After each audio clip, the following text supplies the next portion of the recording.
Broadcasting from the Blanchardstown Centre. This is Phoenix FM. The internet is a communications tool used the world over where people can come together to bitch about movies and share pornography with one another. According to the Nerd Index, you should be upside down in a junior high toilet around the clock. This is Sparta! All your bases are belong to us. It's a trap 9000! Stop collecting all of us. Leave Benny alone! Leroy Dragon! Objection! The balls are inert.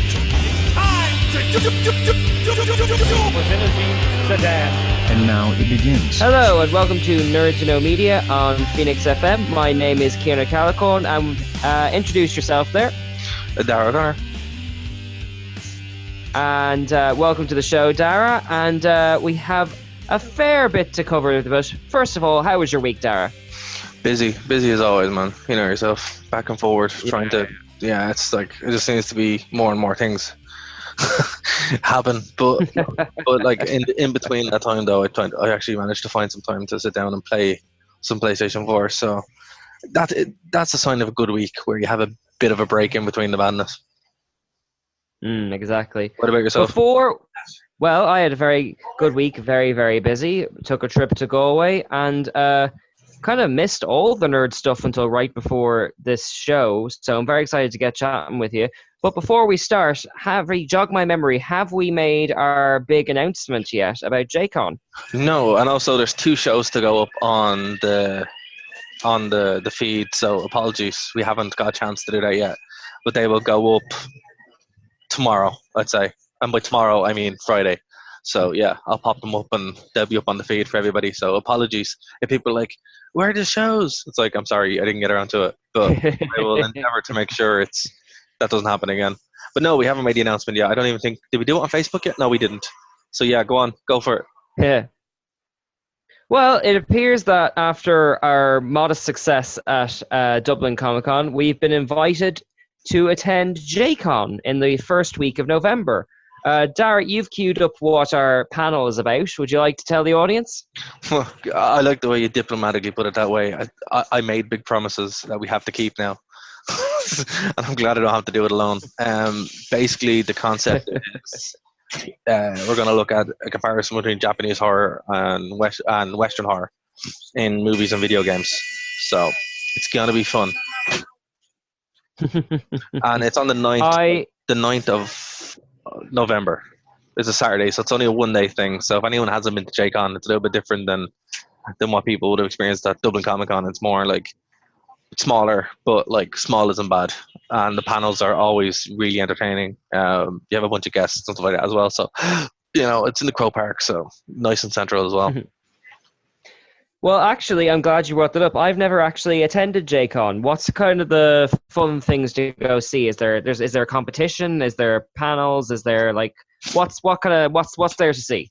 Well, I've only been there once, and it was a different experience than obviously Dublin Comic Con and different experience to Kazuki Con. Like, I think my favorite one in the whole lot is Kazuki Con because of the atmosphere. But JCon is like it's more focused on like Japanese things, so. It's weird, like when I was there were some people like in Joker costumes and stuff, and I'm like, this makes no sense, but okay. Yeah. But yeah, basically, like, the big appeal really is the panels. They have a really good cosplay competition there, but it's also like the trade hall. The trade hall is more expansive because they're able to give them a lot more room. And it's just a good fun day out, Crow Park has its own problems, but it's like not expensive. So you're back to wrestling already. You're slagging the venue you're in. Yeah, but we're not doing it for GP. We might do it on the day. I am looking forward to doing when we do the Harry Potter one in next year's Comic Con. I've decided that's the one we're doing. That's gonna be fun. That's gonna be the real horror when you start stalking up Harry Potter and all the wizards come after you. That's gonna be fun. It's gonna be fun. They know some messed up spells. Oh yeah, but then you just break out Lord of the Rings and go, here's a better book. Oh my God! You could go full Gandalf and just like hold them back. Exactly. Yeah. It'll be fine. It's either that or else we'll do a deconstruction of elves and why I hate them. So it'll be fun. Always coming at it from the slightly negative angle. I'm starting to suspect you like to offend people. No, not at all. It's just a natural heel, you know. Yeah. But no, actually, as I say, on that point, I actually played Dungeons and Dragons for the first time there this week. I would love to hear about this. How did it go? It was for my friend's 30th, so we didn't really have time to do a full game, obviously, because it was in token, which was, token's always fun. But yeah, it was like a single player game, so the concept was, to guide your character through this one journey and to achieve the objective. So nothing too mad, But I've only played an RPG game like in the actual paper and pen sense twice before, and once was in UCD in the game society, and that kind of turned me off it for life. Because those guys got way too into it, and I was like, "You people need to go outside, and like experience the world." But and then I was just, I didn't. Let's not let that point go. The host of Nerd to Know Media FM thought the UCD D&D Society was too nerdy. Yeah, no, that's when I realized. Damning. No, that's when I realized I was like, "Hey, I'm not the nerdiest person here." So thanks, guys. I just realized it's humbling, isn't it? It is, yeah. It's weird when you're like, you discover that whole new level. You're like, okay, I need to step away from this, and I did, and I never talked to them again. So happy days. But well, I'm glad you brought that up, because before we were recording this show, we were kind of talking about Japanese anime in preparation for the con. Yes. And we were talking about this theory that when it comes to anime, there's either very casual people who watch the most famous ones, or there's people who've watched all of them and live and breathe it and all that kind of stuff. Would you say it's fair to say that D&D players are a bit like that as well? Kind of, but it's more like it's not just D&D. That's unfair. It's more like RPG players in general, like, because okay. Even D&D players, like, they would be the casuals. I'm not talking about them. I'm talking about the people who are like make their own games, and like they have these characters that they know, and you're like, man, you're really scaring me. Like the kind of live action roleplay guys, that kind of thing. Yeah. And you're just like, yeah, nothing against them, by the way, but just to kind of get a frame of reference, like. No. Please go outside. Go out and experience the world.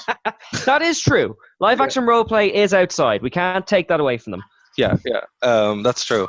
But like, it's I know where my line is, But like, look, I could see the appeal of it, and it was something that my friends really enjoyed, and it brought the whole group together, and everyone had a good time. So I'm not going to sit here and go, oh, it was bad, because it wasn't.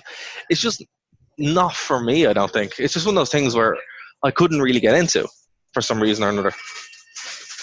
Well, I've played Dungeons and Dragons twice, I think. And in both of those cases, what it was that the game master, the person who kind of put it together and all that, sets the tone. Yes. And that tone can be either frivolous, we're just having a laugh. Like the people I hung out with, they were actors. So like we treated it as a freestyle improv. We didn't take it too seriously. But then the other one, it was deadly serious. Like you respect this world. I built this up for you. I did this, I did that. So I think that with D&D at least, that's kind of what's your way in.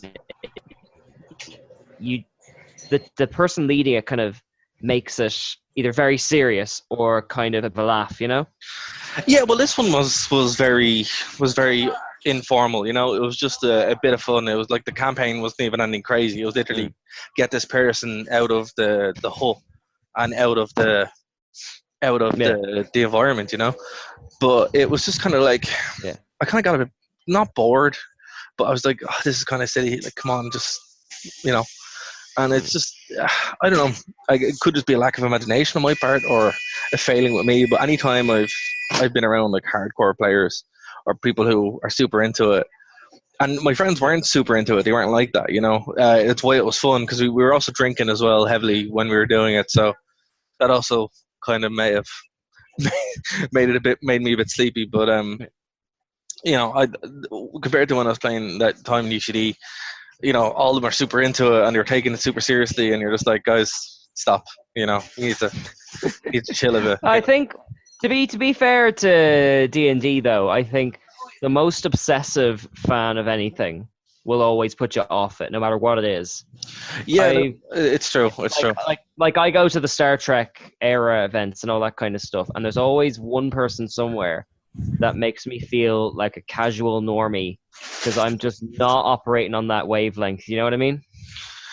Yeah, it's like it's the whole gatekeeping thing, right? Where it's like, oh, you need to know this, and it's just like, not really. You know, it's like I find that with lots of fandoms, to be fair, but specifically with like guys who are super into RPGs. Like I knew this one guy, not naming names, and every time I'd see him, he'd tell me about his 3 games he was playing, and they're all like, you know, paper games, and I'm like, dude, please, just can you not? You know, so. I don't know if anyone had that experience in college societies, but that turned me off the whole RPG paper and pen thing pretty much for life. And I hope that's not why I didn't. Well, it wasn't for me, but I was pretty much going, oh god, no! I just want to go play one of those cool games. Because in Token, they actually have a working Star Wars arcade machine, which I'm like, can we play the game? Really? Yeah, it's like a proper one. I did play this. This was the kind of the pixelated one, yeah? Yeah, the one from 1996, yeah. Yeah, I did. I found that very difficult, but I did enjoy it. It is very difficult. All those games are very difficult. I'm playing Jedi Knight 2 at the moment on PS4 because it's been re-released. And holy crap, I forgot how hard that game is. It's really, but not like a sense that the enemies are like difficult to fight. It's like to actually find your way around, you actually have to like explore the map and use these tools, and there's no mini map and no one tells you where to go, and you have to cheat and use the online guides.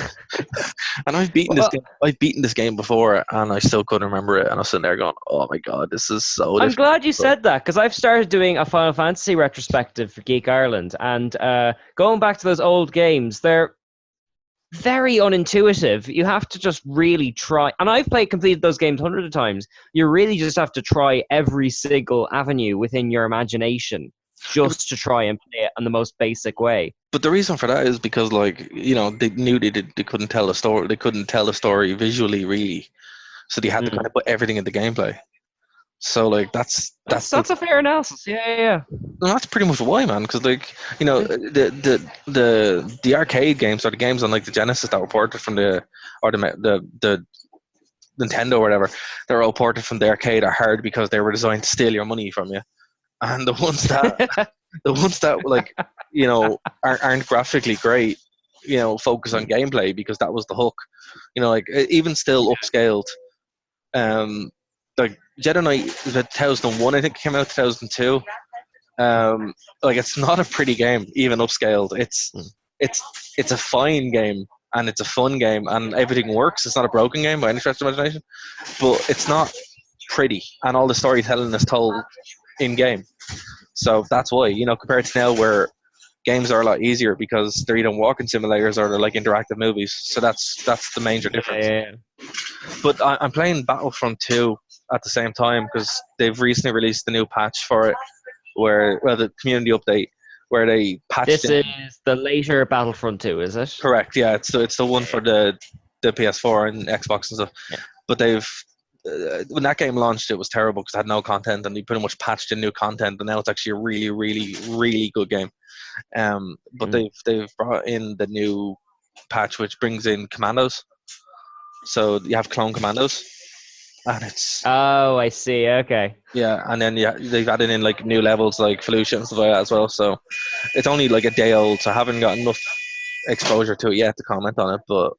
I think you've sorted out all my plans for tomorrow. Thank you for that. Oh no, it's a really fun game. Absolutely, it's as good now as playing the original Battlefront 2 because it plays the same way. Oh, that is high praise. No, it's true, and it gives you the same kind of feeling, and same kind of control, and you know all the stuff you can do. So the only thing you can't do is it doesn't have as much freedom with vehicles.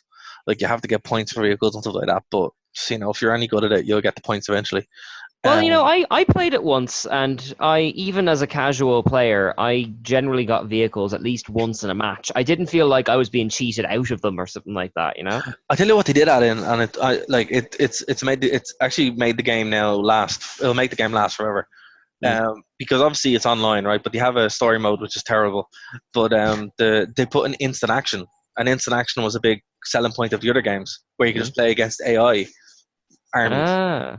So it means that game now, even when the servers go down in about 10 years, it will still exist, compared to the first one, which as soon as the server go down in about 3 years, that's it. Yeah, because I had that actually playing Empire at War online. That I know that's a different era of video games, but I can't play that online on the internet just casually anymore because its hosting network has a shelf life, No, but I don't even mean online. I mean the actual original Star Wars Battlefront game, the new one.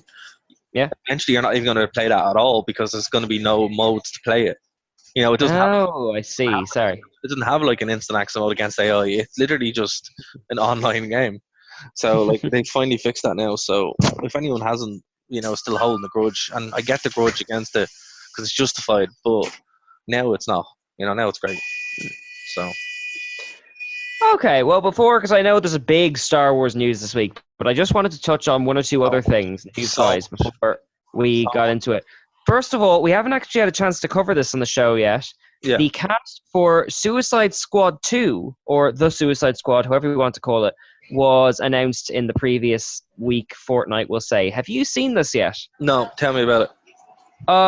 So far, the only promotional stuff that's come out of the movie is literally a list of the cast in stylish fonts with 24 names or something like that.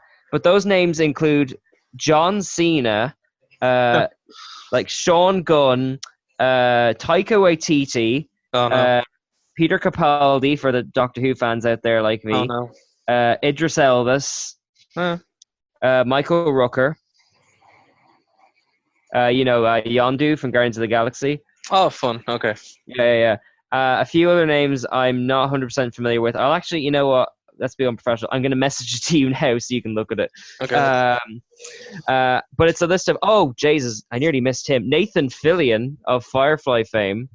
Oh, that's a good grab. And a few returning faces like Margot Robbie and Viola Davis and Joe Kinnaman and Jai Courtney and that kind of stuff. So at least Jai Courtney still has work. Yeah. Captain Boomerang himself. The only good thing he's actually been in. What, Suicide Squad? Hold on, I'm just gonna have a look and let me see. Hold on. I'm gonna message it to you now. Yeah, go for it. But yeah, do you think? I mean, I'm pretty down on DC still, Suicide Squad in particular. Do you think that with James Gunn at the helm, they can kind of turn this around? Well, the cast looks pretty good, actually. I'm not. Yeah, are there any? I'm not surprised. Any names jumping out here that I didn't say? No, you pretty much covered it all. I'm not surprised to see who stayed, but I am surprised to see who left. So, Oh, yeah. Yeah, it seems like Idris Elba has taken over from Will Smith. Is that correct? Actually, I think they haven't confirmed I think they're going to try and make him a new character, as far as I know. Okay, well, the cool thing about it is I hope they do, because then it kind of fits into the story, because the Suicide Squad constantly changes roster anyway. So, makes sense. Yeah, because if I remember correctly, the conceit of the comic was you'd read it, and every issue, one of them would die because of the Suicide Squad. Yeah. So you had to keep reading to find out. But I think from what I remember, most of them made it out okay in the first Suicide Squad, didn't they? Not to get into spoilers and stuff, but it was fairly safe in that regard. Yeah, all the main characters kind of survived anyway. So, is this something you're excited for? I mean, I wouldn't say I'm excited, but if James Gunn's doing it, I'm certainly curious. I'm not I don't know. I don't really care. To be honest with you, it's blunt. Yeah, no, the first one. I remember I saw the first one, and I went to go see it, and I remember liking it when I was there. But the more I thought about it, the more upset I got, and I was yeah, no, thanks, I hate it. I'm gonna be brutally honest. I've tried to watch it twice at two different friends of mine's house, and every time I make it about as far as when the Katana woman gets on the helicopter and it's just I don't know. I get bored. I keep waiting for it to start. Like, and I'm not even a person who walks out of a movie. Like, but it's just it bothered me that this did so well, and it's so weirdly put together. You know. It's just the problem was apparently there was a really good movie there, and you can see that there is a very competent thing there, but they hacked it to bits and changed it in editing, and like there's a lot of problems in it where like they introduced the characters like 3 times, and they do, you know, like if you go back and watch it, there's 3 different times that all the characters are introduced. So that must have been it. I think I never made it past all the character introductions. Yeah. They do it 3 times. They do it at the beginning of the movie, and then they do it when they get to the prison, and then they do it just with the head out, and you're like, okay, so it's been 40 minutes and nothing's happened. Yeah. But at the same time, they're skipping past essential information, like the relationship between the Enchantress and the soldier guy happens in an edit. Like, she's in a bath being evil, and then it cuts to them being romantic on a couch or something, and that's how they meet and how they fall in love in the space of 10 seconds. I did like your man who played Rick Flag, though. I thought he was a cool, kind of good casting choice. Oh, Joel Kinnaman, was it? Yeah. And like, he wasn't, like, I thought the cast itself was quite decent, but it just seems whatever way they arranged the movie, they just hacked it to bits. Yeah. Well, a bad edit can ruin anything, like, and an edit can save anything as well. Yeah, like the original Star Wars. But you took the words out of my mouth. It's funny that, like, with Suicide Squad, we can just reasonably assume that it was re-edited and recut based on the success of Guardians of the Galaxy, and now they've had a coup, and they've actually just gotten James Gunn. It's almost like taking the middleman out of the equation. Well, I don't think they realised what made Guardians of the Galaxy good. They just were like, oh, if you just put pop music, it will make it interesting. It's like, no, that's definitely fair. There's like 100 songs in the first 10 minutes, like, because it just keeps whizzing by. Like, I don't know, there were good bits in it. You know, I thought the Harley Joker stuff was good. The actual flashback stuff, I thought that was quite decent. I wish they had just like expanded that out and made that half the movie. But even like the whole concept of it, like, so they're going to send a group of average crazy people in to overthrow a god. That makes no sense. It's just dumb, like, you know. But because the mission that the Suicide Squad would normally have would be like stopping terrorists or drug dealers or something, you know, small scale. Well, relatively small scale stuff, not like gods, demons. That's the push and pull, isn't it? Because like, I didn't read Suicide Squad comics. I read the Thunderbolts, which is essentially the Marvel knockoff of Suicide Squad. And the conceit of that was that they were always sent in to do the unpleasant stuff that like Spider-Man or someone like that wouldn't like to do, like something like gangland crime or something. Yeah, they're like a Black Ops group. That's the exactly. Like, but like the Suicide Squad movie kind of ignores that and just does a sort of standard superhero save the day type thing. So it squandered its own premise a little bit. Yeah, like, I think they were just trying to do way too much with what they had instead of focusing on it. Like, you know, I think this one will be a lot more focused and make a lot more sense. Well, that's the hope.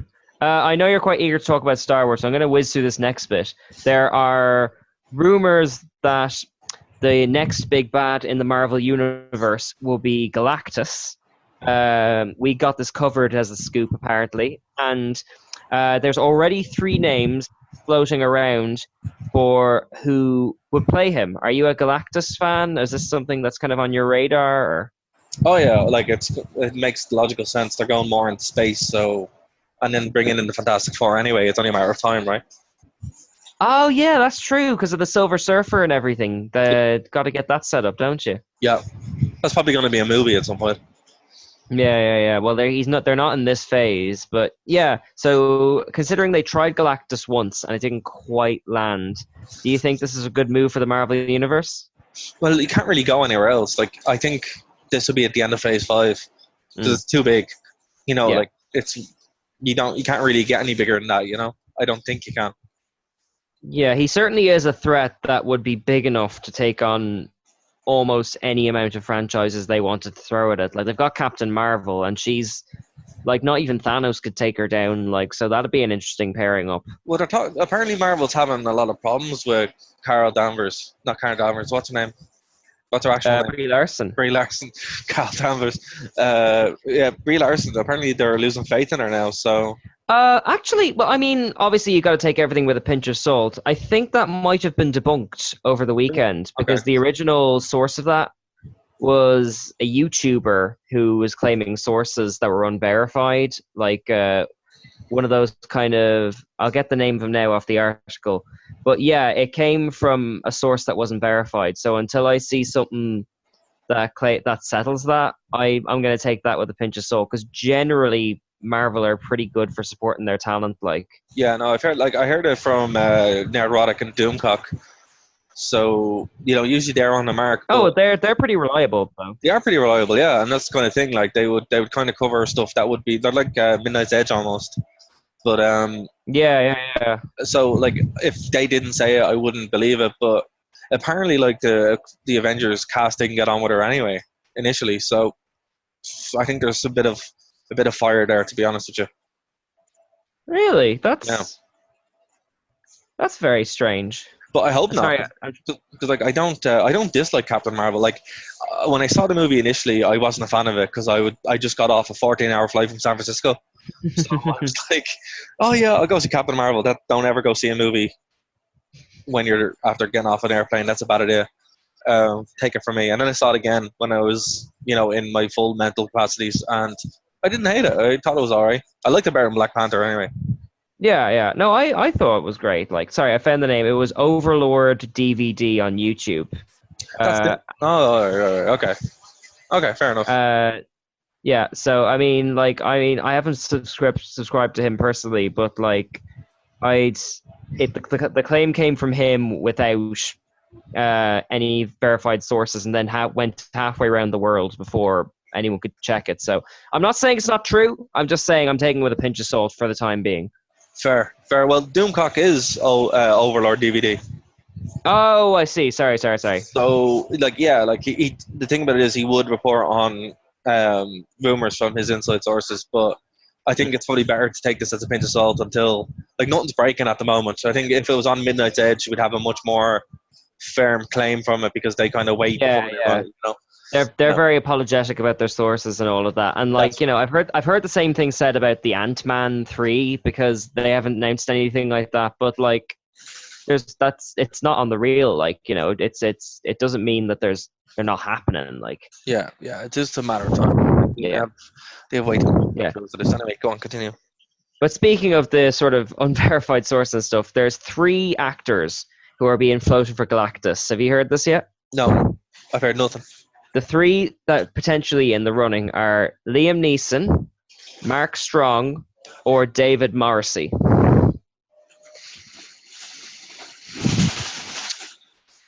That's a good list. Yeah, I would go with Liam. Well, obviously, Liam Neeson, I think, is your main choice there to go. Has to.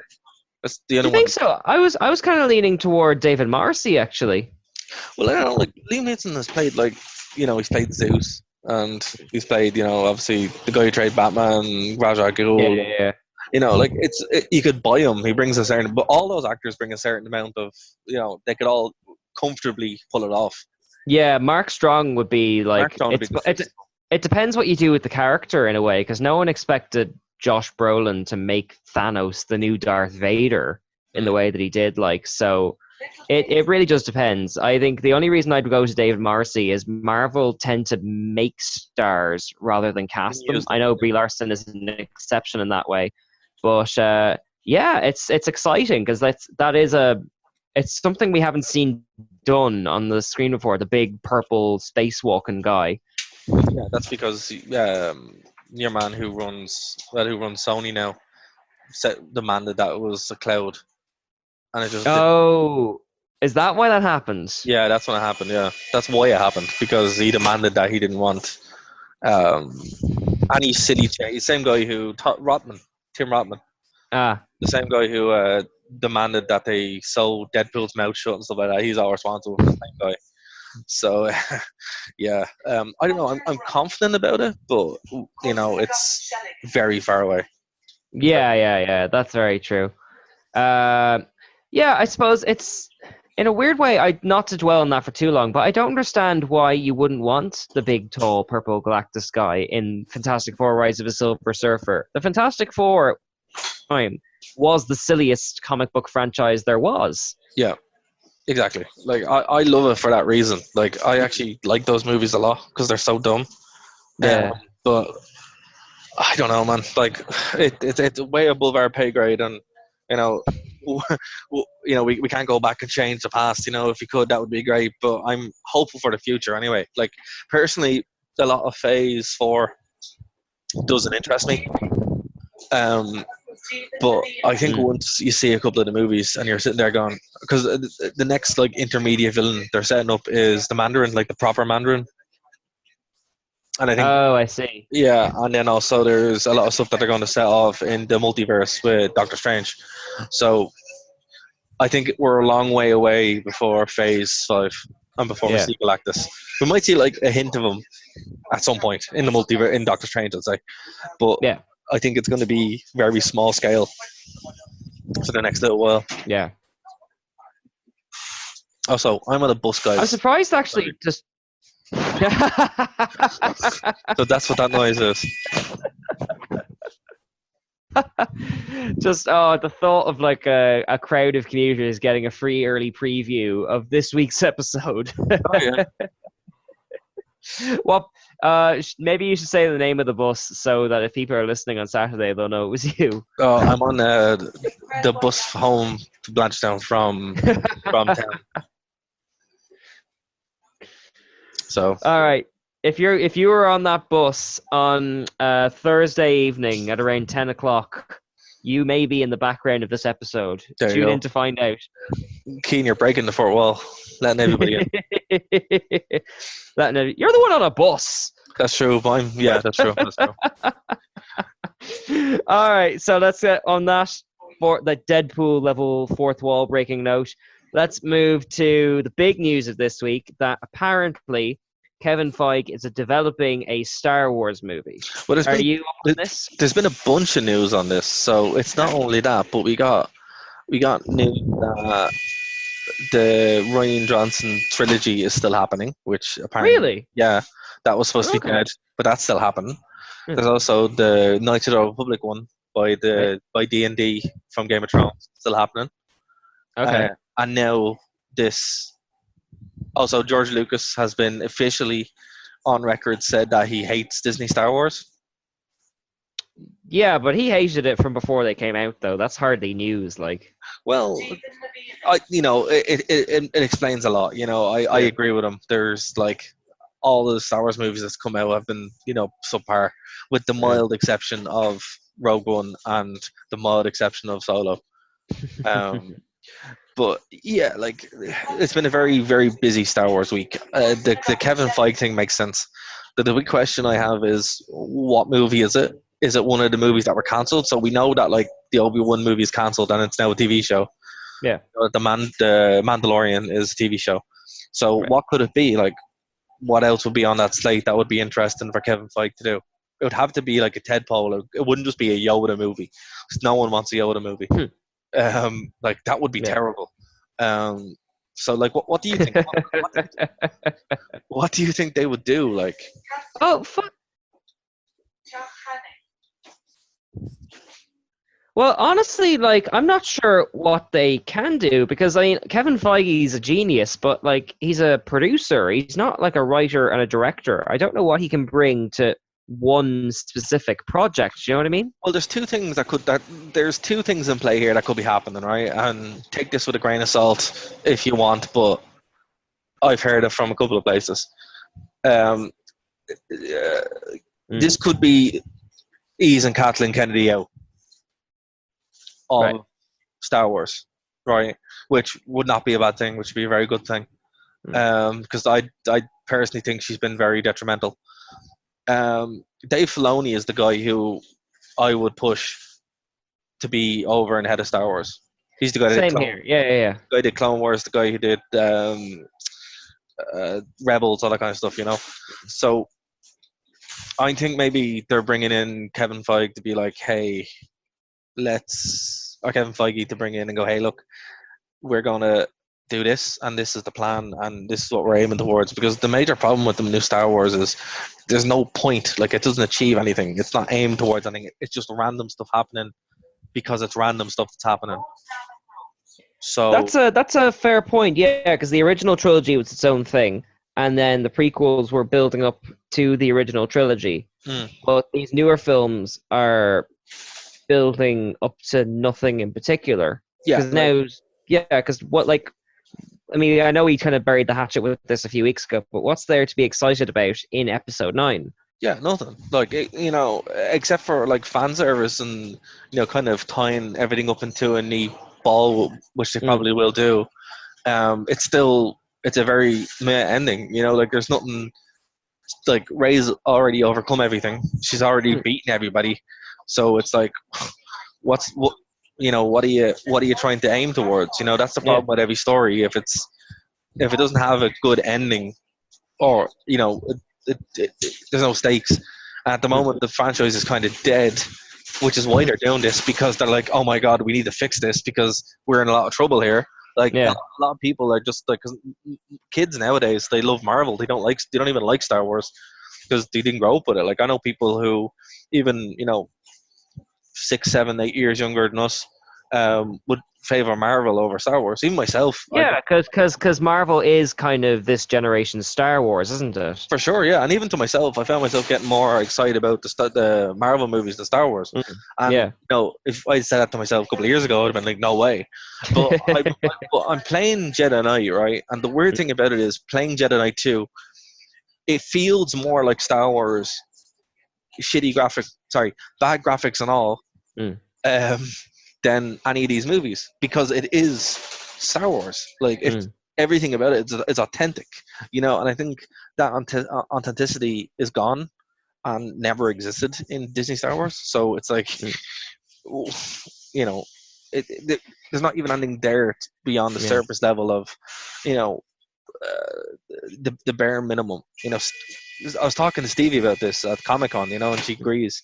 You have to tell her to come on the show so she can rant about Star Wars and someone else. I've been telling her, as soon as we can find a babysitter, she'll be right in on that. Fantastic. Because her rants are epic, and the good people need to hear that. They are. I wouldn't mind having them recorded, actually. For sure. For sure. Actually, she would have a lot to say about Star Wars now. I don't want to quote her on the air necessarily, but I was watching a channel, oddly enough, called Girlfriend Reviews on YouTube. Have you ever seen that? I have, actually. Yeah, it's quite good. Yeah, she's got one where she watches the original Star Wars for the first time, and she's blown away by it. And like, she does a test where she tries to remember the plot of like one of the new Disney Star Wars movies versus the plot of like A New Hope. And The New Hope is kind of just kind of a character journey, so you can remember it beat for beat for beat. And that doesn't work for the newer ones. And the analogy she says is that with the new Disney ones, it's like a roller coaster ride. Like, it's fun while you're on it. It's very entertaining and flashy, but it doesn't have the soul of the original. Like, it has no soul. There's no journey. Like, Rey is our main character, but she's the most unlikable person in the whole galaxy. Like Kylo Ren is a more likable character, and he's supposed to be the big villain.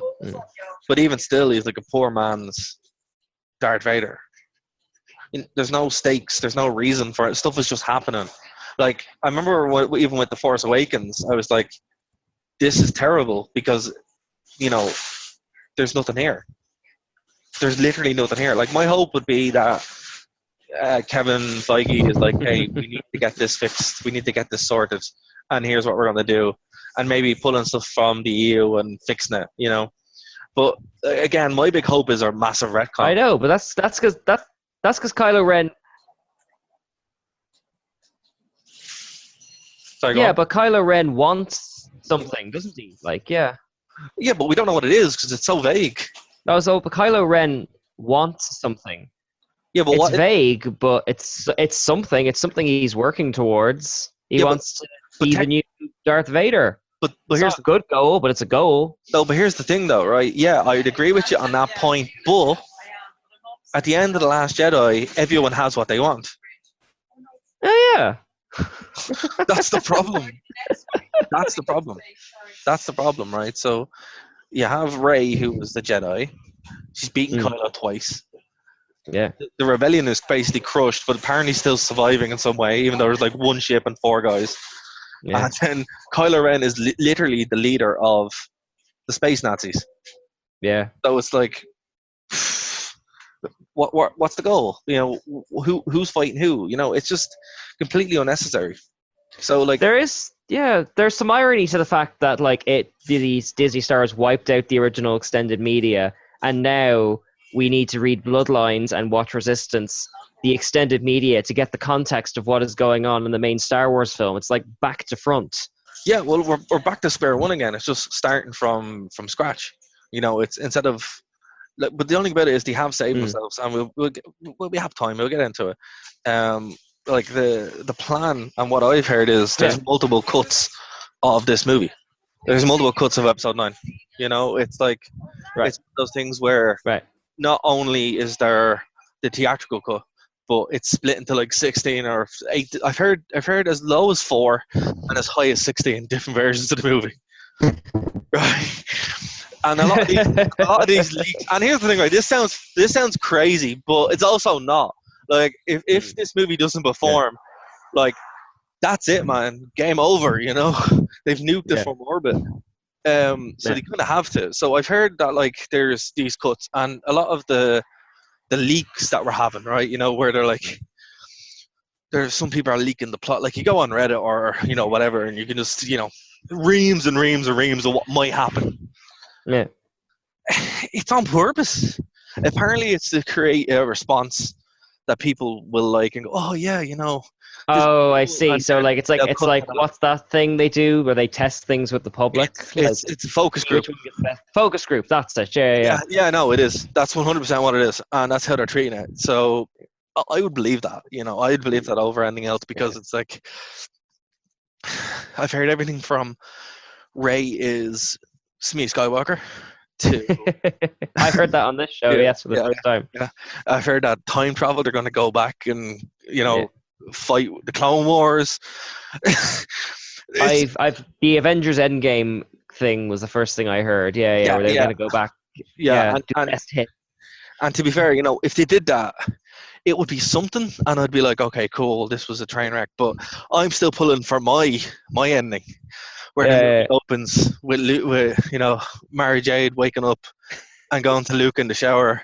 And it's just the ending of Dallas. And there's like, oh, that was a horrible dream. And then Kyle Katarn shows up.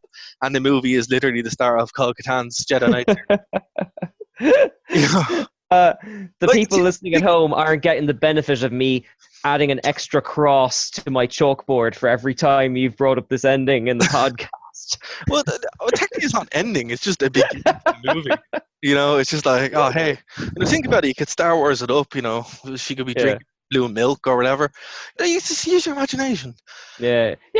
Well, that's a good note in general. Then just use your imagination. Yeah, and then you know it's like it starts off and Kyle Katarn walks in and goes, "Oh, sorry, General Skywalker, or Master Skywalker, we have to go on a mission now." And then they do the story of Jedi, and everybody loves it, and then we forget about this whole Disney thing, and it's grand. Yeah. But you know, if that happens, Disney, you can use it for free. It's fine. Yeah. Just make it happen. Tell you what, stick it on the post credits of the episode 9. The people who aren't that fussed will have left before then anyway, and the people who are will be the only ones who know. You win both ways. But see, the thing is, it's like, you know, if this is supposed to be like the final nail in the sour, and that's probably the wrong way to put it. But you know, the final nail in the coffin. The coffin. Well, it might be if it sucks. But if it's supposed to be the final chapter in the Skywalker. Yeah. But it's like, what could this be, and what are they going to build off? Because it's like, to be honest with you, I think it is going to be time travel. They're going to do something with time travel because the only thing that makes sense. It's the only way they're going to be able to get themselves out of the corner that Rian Johnson put them in. Yeah. But they don't have a competent director. They have, you know, J.J. Abrams, who makes pretty movies, but very limited on story. They don't have the Russo brothers. So this could be very poor. And I think maybe that could even be the thing that Kevin Feige's brought in. Well, I'm glad you brought that up because I'm excited for the idea of Kevin Feige helping with a Star Wars movie, but I'm not excited the idea of him being moved across from Marvel into Star Wars. I don't think that's what they're doing. Okay, because that was my immediate worry when I read that. Like, no, like he's a big Star Wars fan, obviously, and look, I think he has enough time to do it because he's not actually making the movies. He's just kind of they're guiding them, and I think they're like, hey, look, you fixed the comic book movie genre.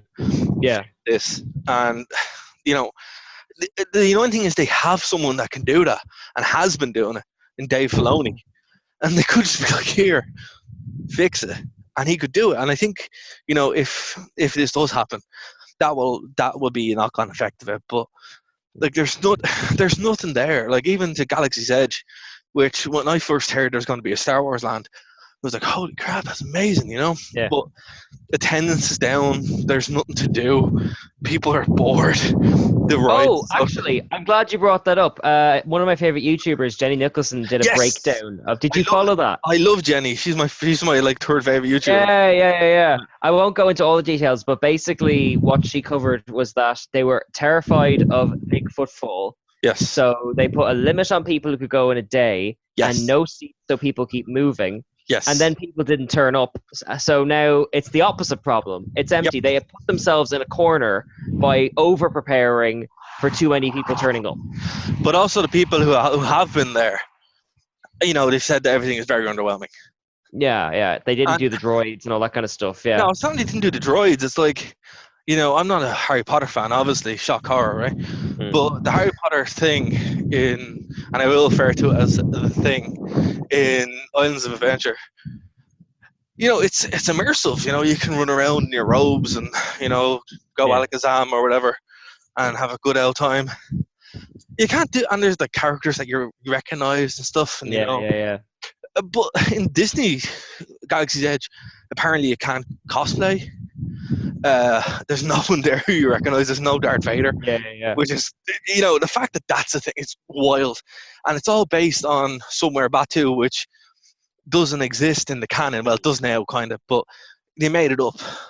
So it's not even like you're going to Tatooine or, Yeah, they kind of set it up. The second Thrawn book had activity on there, but it's not like a big recognizable property. But no one read the book. Yeah, it even took me a while to get to that one. No, what I mean is, like, from an average perspective, right? Like, look, I read all the Expanded Universe books, all of them, every single one of them, right? Most people didn't do that. Most people don't even know what iJedi is, right? But as the same kind of thing now. But the point is, if you're going to build an attraction, that's millions of dollars. Yeah. How much more successful would it have been if it was, say, on Endor? Ah, okay. Or because, like, I remember buy all the plushy Ewoks. But even in Euro Disney, they have it set up like Endor, and it's awesome. And in MGM they have it set up like Endor, and then a little bit of Tatooine and stuff. I just think they missed a huge key demographic of what Star Wars is. Star Wars isn't just something you can add to and then market. You have, like, if there had been a really good movie based on Batu, then you're like, cool, we can go to Batu. Yeah. No one knows what that is. Like I would love to go to the what's it called, the Cantina bar. Yeah. Get a drink, the music, like. Yeah, I thought it would have been Tatooine. That would have made sense. Yeah. Or they could have had a few where you walk through a thing and then you jump through the world. So Tatooine is a little bit, and then you go to Naboo or Coruscant, or it's not hard. It's just have it be like Mos Eisley or I don't know, some makey uppy thing on Coruscant where you're able to go to all the different worlds. I think you're right. They've missed the appeal of Star Wars. Yeah, I think Disney bought it without realizing what it is. Well, yes, definitely, yeah. And they're like, oh, hey, it's like, no, you don't understand. You have to be a fan of it to get it. And I know we went on a gatekeeping thing, but it's not really. It's more just essence.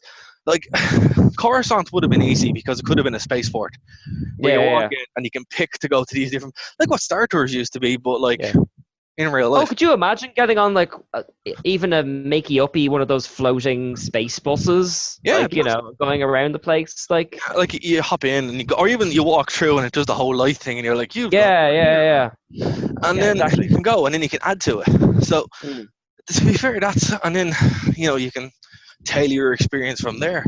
But now, you have your Millennium Falcon, but okay, it's I can see that, or I can see like different, like it's basically the equivalent of walking past a prop. And props are cool, but the Armored Garrison makes incredible props. I can just wait for one of them to bring out their X-wing and go, cool? It's not an immersive experience. No, it's not.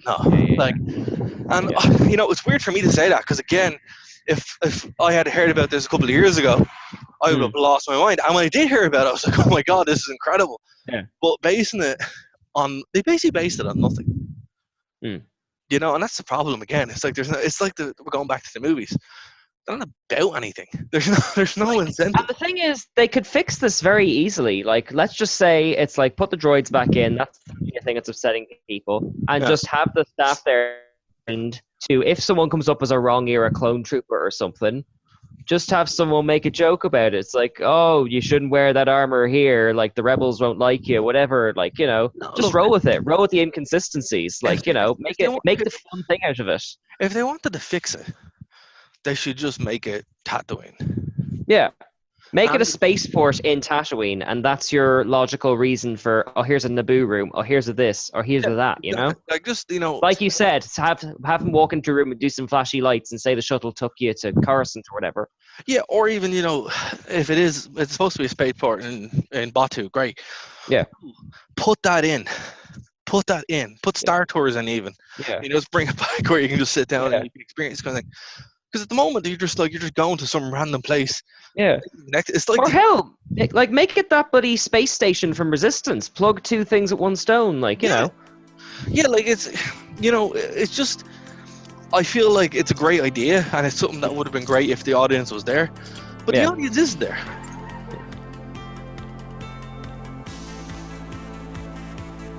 Alright, so you're listening to the podcast and you're like, hey, I want to get involved, but I'm not in Ireland and I don't have time to listen live. Well, guys, listen. We've revamped everything. We've made it super easy. Nerd to Know Media, everything. Nerd to Know Media, Gmail. Nerd to Know Media on Twitter. Nerd to Know Media on Twitch. Nerd to Know Media across the wall. Everything that you can do, you're able to find us. Nerd to Know Media. nerdtoknowmedia.com is our website, just in case. You can tune in via the TuneIn app and catch us live if you want to. Type in Nerd to Know Bases on Phoenix 92.5 FM and you're able to find us. The stream to the show as it's happening live is actually on our website, nerdtoknowmedia.com. Also, if you haven't got time for that, or if you want something a bit more convenient, we're on Spotify, iTunes, SoundCloud, all across the board. And if you do want to catch us live when we record the show, because spoilers, we tape the show, we do it live on Twitch. Nerdux, NEDDUX is where you can find my personal Twitch channel, and we stream there, the show, every single Thursday at 9 PM. So guys, no excuse not to listen. We're very easy to find. nerdtoknowmedia.com for more information.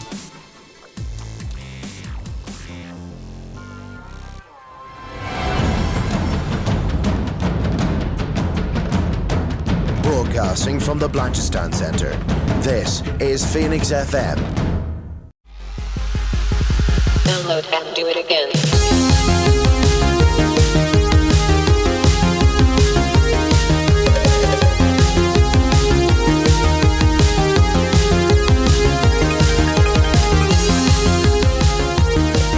So, here's what I want to ask you. So, if you were now Kevin Feige and given a Star Wars movie and a blank check to do any story you want, what would you like to see? If the Old Republic stuff wasn't happening, I would do that. But honestly, I think Disney's future is in Tron or Kal-Katarn. Okay, how come? Kal-Katarn's the most interesting character in Star Wars. Well, okay. As someone who hasn't ever come across him, go on, tell me more. He is the man who stole the Death Star plans. Okay. Now, that was the plot of Dark Forces. However, his arc in Dark Forces 2 is that he's a Jedi. He's sensitive, but doesn't want to be a Jedi. He's basically like, imagine Han Solo fused with the coolest Jedi ever, and that's Kyle-Katarn. Okay. Some great games, the Dark Forces Jedi Knight series are just great. And the best Star Wars novel you'll ever read is a book called I, Jedi. Right. And it's great. It's fantastic. What's the premise there? It's Kyle-Katarn's journey to being, like, he actually accepts being a Jedi because he doesn't want to do it. He's part of Luke's, after Dark Forces 2, he's part of Luke's academy, but he doesn't want to be a Jedi. And it's his journey, coming to terms with that. It's just a really, really good story. And it's something that, to be honest with you, Disney Star Wars needs. It needs a story. Now, if they want to push the women agenda or the woman agenda, fine. How do you do that? Well, Mara Jade. Okay. Right? If you really want to do that, and it always strikes me when people say Star Wars needs strong female characters. I'm like, Star Wars is is a franchise made up of strong female characters. Yeah. Bastila, Mara Jade, Kreia, Ahsoka. Ahsoka. The list goes on and on and on. It drives me wild when I hear that. I'm like, are you for real? Like, Rey's the worst female character, strong female that they've had because she has no character. But like, that's what I do. I would pick either of those two. But you could do a really, really good Revan movie, if you want. Like, but again, that's already been handled in a trilogy, so it's kind of too hard to tell. But for me, my favorite period of Star Wars is when there was no movies. Is when it was. And it was just sort of like the wilderness, like, and there was just all this random content coming out. Well, not random content, but once the prequel, like, the reason why I love the prequel so much is because they opened up the toy box. Okay. Like, once the prequels came out, the EU got way better. Because before then, there were some good stories, like obviously the Tron trilogy, as it goes without saying, all the stuff that was afterwards, but no one ever jumped forward. Now, what you could do is you could do the Darth Bane series. Oh, yeah. Stevie's talking to you about just before. So this is way, way before the Old Republic, right? A little bit before the Old Republic. But Bane is also canon. Okay. Thanks to Rebels. Oh, yeah. He pops up voiced by Mark Hamill, doesn't he? Yeah. So if they did that, holy cow. You have, like, Bane is amazing. And his whole story is great, and he also has, like, those trilogy of books. I have it in front of me. I think it's called Trilogy of Evil. Is it called Trilogy of Evil? The first two are Path to Destruction and Rule of Two. They're great. Basically, it's his journey from being a slave, basically, in the mines, to being like this ultimate Jedi as Sith scholar. But the first book is him in Korriban, training to be a Sith. And it's so good. It's so good. Like, it's just amazing. But, the end of it happens where he tricks them all into doing a mind bomb and blows up every single Sith except for him. So he invents the Rule of Two. And then the books follow his journey towards, solidifying that. It's great. Yeah, the most infuriating thing with what Disney Star Wars doing now is they have all these great stories which literally require no effort because they're already there. You just have to make them. Like, there was no reason for any of these new stories. Well, that kind of circumvents us back to Kevin Feige then, because his team is very good at taking things like the Marvel Civil War, the Kree Skull War, and adapting them into a way that's both original and has lots to enjoy for people who know that material. Yeah, and I think that's why he's been brought in. Obviously you can't do a shot for show. Well, to be honest with you, you really can with stuff like Bane. Like, the best thing, and I've always agreed with this, with the exception of Kyle-Katarn and his stuff. The best thing for Star Wars, even as a child or teenager as well, I always hated the stuff after Jedi. I never liked it. I You thought mentioned this, yeah. I thought it was because it's done to death. Like it's really, really awful. Except if you jump really far into the future where the Empire actually win, and they have some really cool stuff there. It's great. You need to get away from the Skywalkers. That cripples the Star. No, it does. No, honest to God, that cripples the Star Wars stuff. The Skywalkers. If you get too tied up with that, you can't tell the story because it keeps repeating. And it was what happens in the EU as well, where the same stuff happens over and over and over again because they get caught in this loop. The future of this is to move away. Jump back, jump forward, jump sideways, tell all these different stories. And that's what the games did. I wrote a great piece for What Culture, 50 Star Wars games you must play before you die. I think I'll do something similar for Geek Ireland, kind of explaining, the best Star Wars games from the time period to play and how they can feed into the franchise. I think I'll do something like that if I get time. But there's so much to explore in the old Xbox games alone, or even the stuff on Steam now, where you can play it and you're like, this is what they should do because it's free and it's separate. So yeah, that's what I think. That to answer your question, either do something that is ready-made, like your Call Catan series, or do something way back like Darth Bane. It's funny though because you think about how, we were talking earlier about how the kids aren't into Star Wars anymore. I know that hating on the Phantom Menace is very trendy still to this day. Well, at the same time, the Phantom Menace succeeded in getting kids excited about Star Wars when it came out. That came out a year or two after I saw the first one. I had all the kind of Darth Maul toys and all that kind of stuff.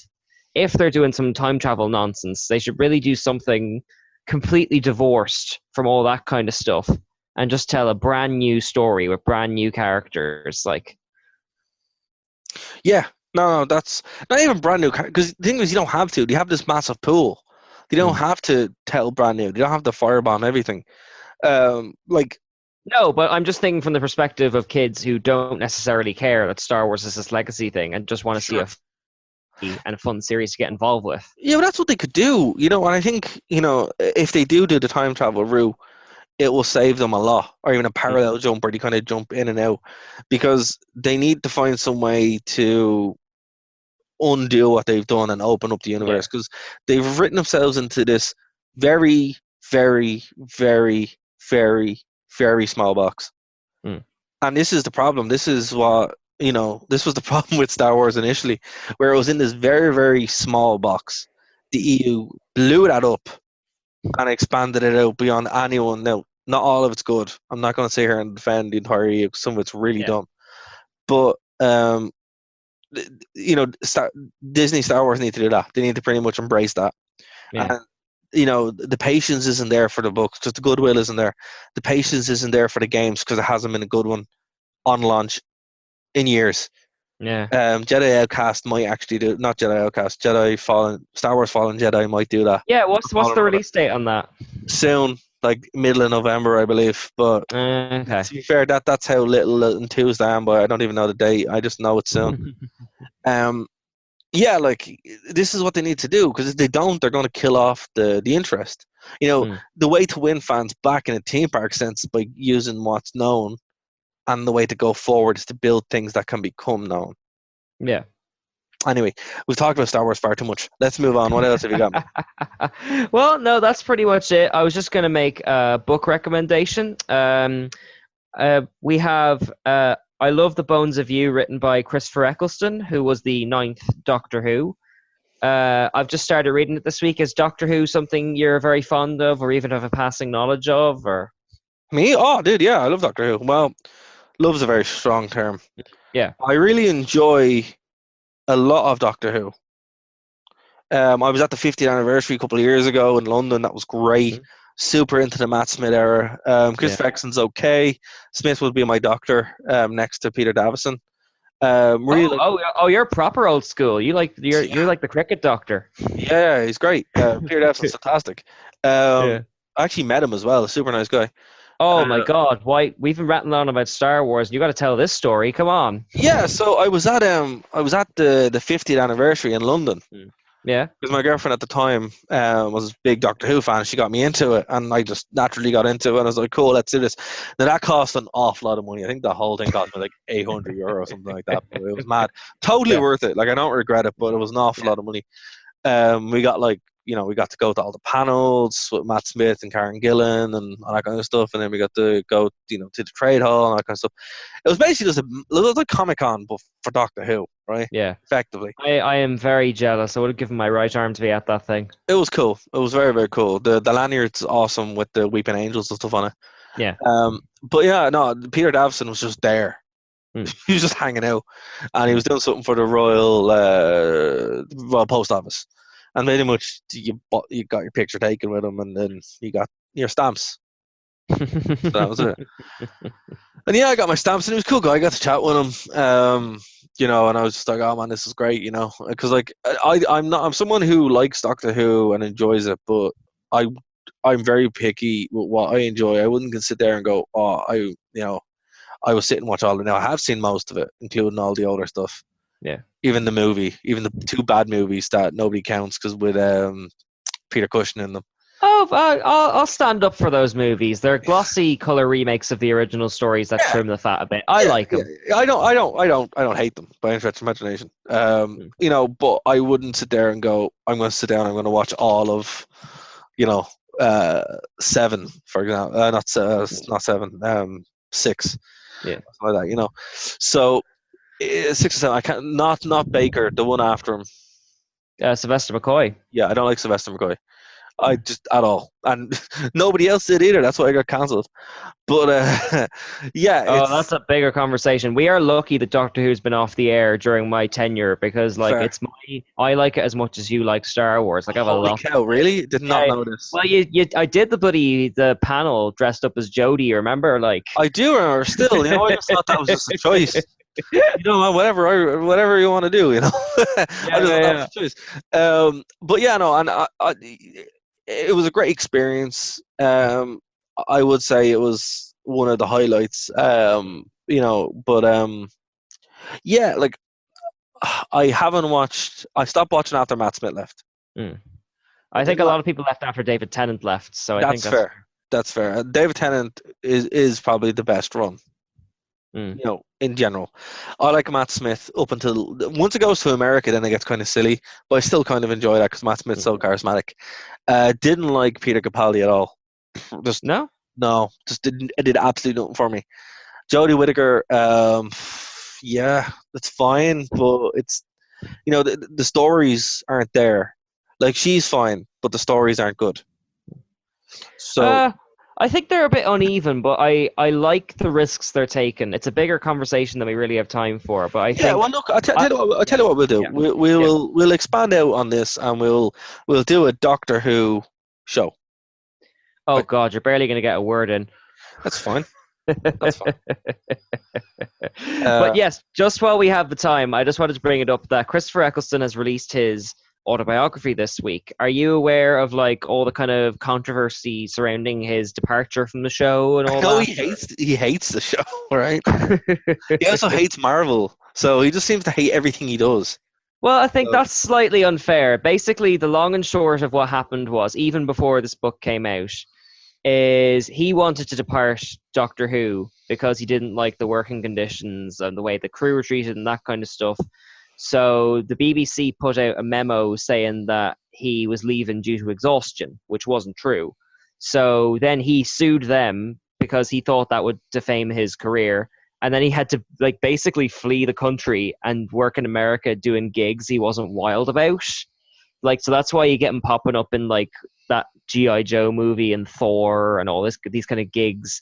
And the reasons he's left were surrounded in secrecy, but he's just released his autobiography this week, and it's actually a really, really good read. I've read a lot of like celebrity biographies, including Peter Davison's actually, which is very good. But this is one of the like rawest and like kind of most honest and sort of, I'm trying to think of a better word than tough, but like it's very, very like there's no gloss on it. The opening chapter is about him and his dad kind of on the way out and all of that kind of stuff. So like it's a fantastic read. I'm very, very impressed with it, and I just wanted to put it out there because I've seen a lot of clickbait articles about him and Doctor Who coming out in the last week, and I would hate for people to read those as a substitute for the book because it's a brilliant read. It's very, very honest, and I would recommend it to anyone, even if you only got a passing affection for Doctor Who. Like, Yeah, I'm probably gonna check that out. That seems like a really good read. I'll lend it to you when you're done. It's just because I work in a Please do. bookshop and Please I've do. seen that we haven't sold many copies of it, so I wanted to put the good word out. Fair. I'll give a recommendation then, actually, because I was doing a gig last Friday in Cork. I love playing Cork. Cork is like my favorite place. My favorite place to play next to Waterford. Well, it's a long ass journey down, and I was like, I'll run it for Planet. Max Brooks was there. Oh yeah. Yeah, he was there a couple of weeks ago, and I didn't get a chance to go. Actually, he was there during Comic-Con, so that's why I wasn't there. Right. We were doing a panel when he was there. So, but yeah, I picked up a copy of World War Z, and it was signed. I'm like, rad! I'm picking this up, and I've read World. Have you read World War Z? I never have actually. No. The movie does no justice.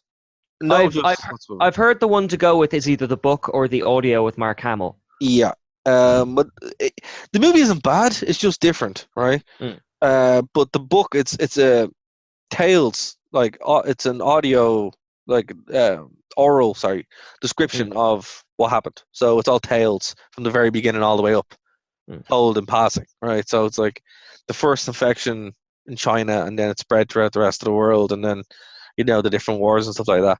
Yeah, it's a very good read. I'm not even going to try and talk about what's in it because it will get kicked off the air. But there's some really funny stuff in it, and it's very, very good. It's very good. I'd say if you haven't read it and you only seen the movie, read it because you're in for a treat.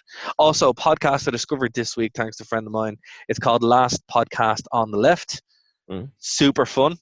They do last one I caught there was on. They do on everything, so like the Mansons, Area 51. They're doing a 3 series on Norwegian black metal, which is hilarious. It's super fun, so check that out too. They're my 2 recommendations for this week. Excellent. Before we go, actually, because you brought up Area 51, I did that happening. Oh my God! Yes, we didn't talk about this at all. Well, it turned out there was 2 alien news this week. There was 2. So the first one is that Area 51, the thing happened and it was a bit of a bust. And the second thing, Tom DeLonge from Blink-182 and Angels and Airwaves proved aliens are pretty much real. So yeah. How? So if anyone doesn't know, Tom DeLonge is obsessed with aliens, like hardcore. The Blink-182, yeah. He's not in Blink-182 anymore. He's in Angels and Airwaves. New Blink album's quite decent. But he went off to start a company, and it's the most highly funded UFO. I actually saw a breakdown of this by a guy called the Armour Skeptic, To the Stars Academy. Yeah. I actually pay into it because I support Tom DeLonge. Okay. And it is legit, right? He really, obviously legit in quotation, but it's the most highly funded UFO place in the world, basically. And they released a video showing UFOs from the military. And the military came out saying, yeah, this is real. It never should have been released, though. So, yeah, there you go. So, maybe not Little Grey Men, but Where can we find? I'm dying to see this footage now. Where can we find it? I want to go over. Just Google it. It's mainstream news. Okay. Yeah. Okay. So not Little Green Men, but definitely not crackpot either. And I'm like, good job, Tom. Everybody laughed at you for like 20 years. You finally, proved that you're not just crazy. So. But wait, can we just back up a bit then? We spent half an hour talking about Star Wars when you were sitting on the fact that you met Peter Davison and aliens are real this week. Well, Star Wars is more important than both of those things. I could talk about Star Wars for 6 hours, man. So. The aliens are going to land down and they're going to get an earful about Star Wars. Well, I'll tell you, if Disney Star Wars is so terrible, like, lads, listen, here's how to fix it.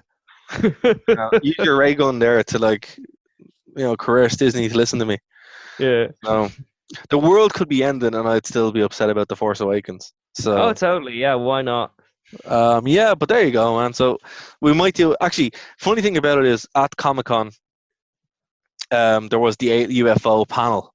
All right. Oh yeah. And this was on Saturday, so me and my friend Belinda went, and we were sitting there. The place was packed, absolutely jam-packed. Halfway through it, like not even halfway, 10 minutes into it, your man starts mentioning Area 51 and all the power goes. Yeah. Oh. And all his gear was gone, like he couldn't get it working. So I was like, well, man, that's either really convenient or really unlucky. So I did take his card. Hopefully we can get him on the show, because I think that would be a great interview. Yeah. So, yeah. And by the way, actually, I want to put this out. Anyone who's listening to the show now, who's like a content creator, who's a comic book artist, who's a cosplayer, whatever, if you want to come on the show and do an interview, let us know, and we'll have you on the show, because that's something that we like doing. We like talking to you. So, yeah, totally. Let us know. nerdtoknowmedia@gmail.com. If you want to tweet in, nerdtoknowmedia on Twitter, nerdtoknowmedia on Facebook, nerdtoknowmedia.com has everything else as well. And of course, if you just want to email us in general and talk about aliens or Star Wars, nerdtoknowmedia@gmail.com. Okay, I think we've covered everything fairly thoroughly there. Is there any last recommendations you want to make before we wrap? Or? Yes, the new Jurassic World short that was on YouTube. Okay, I hadn't heard about this. Go watch it. We'll kick off the show with it next week. Excellent. All right, so I think that's going to do it. Take us home, Keane. Okay, I'm Keenan Calicon, and thank you very much for sticking with us. This is Nerd to Know Media on Phoenix FM, and we'll see you this time next week.